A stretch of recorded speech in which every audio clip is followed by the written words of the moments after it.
नाव news के साथ माहिर इकरान और ख़बर शामिल करते हैं अलीपुर से। अल खिदमत फाउंडेशन अलीपुर के ज़ेर एहतमाम डोनर्स कॉन्फ्रेंस का एहतमाम किया गया, जिसमें मुअज़्ज़िज़ीन शहर और माहिदीन की बड़ी तादाद ने शिरकत की।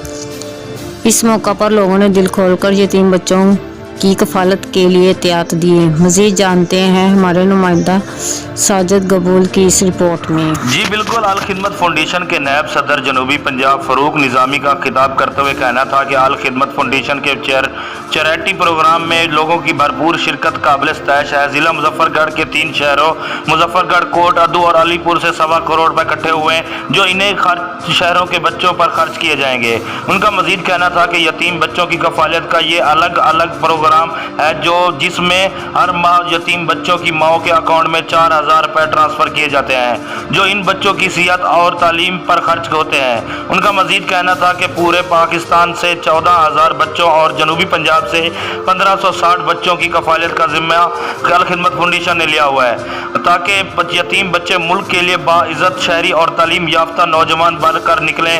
राना उमर दराज फरूकी, चेयरमैन अल खिदमत फाउंडेशन मुजफ्फरगढ़ का कहना था कि अल खिदमत फाउंडेशन जिला मुजफ्फरगढ़ और पाकिस्तान भर में यतीम बच्चों की कफालत का बंदोबस्ती करती है। अलीपुर में से तकरीबन 14 लाख जमा हुए हैं, और जो इसी वक्त इलाके के बच्चों पर खर्च होंगे, ताकि वो अपनी तालीम जारी रख सकें और वो माशरे के मुअज़्ज़िज़ और बाहिम्मत शहरी बन सकें। उनके अलावा प्रोफेसर इफ्तिखार हाशमी और कोऑर्डिनेटर ऑफरिन कैरियर प्रोग्राम जिला मुजफ्फरगढ़ चौधरी इश्तियाक, नायब सदर अल खिदमत फाउंडेशन जिला मुजफ्फरगढ़ और हसन रजा खोकर मीडिया कोऑर्डिनेटर तहसील अलीपुर के ने खिताब करते हुए फाउंडेशन के एजाज और मकासद और कारकर्दगी पर रोशनी डाली गई। जी।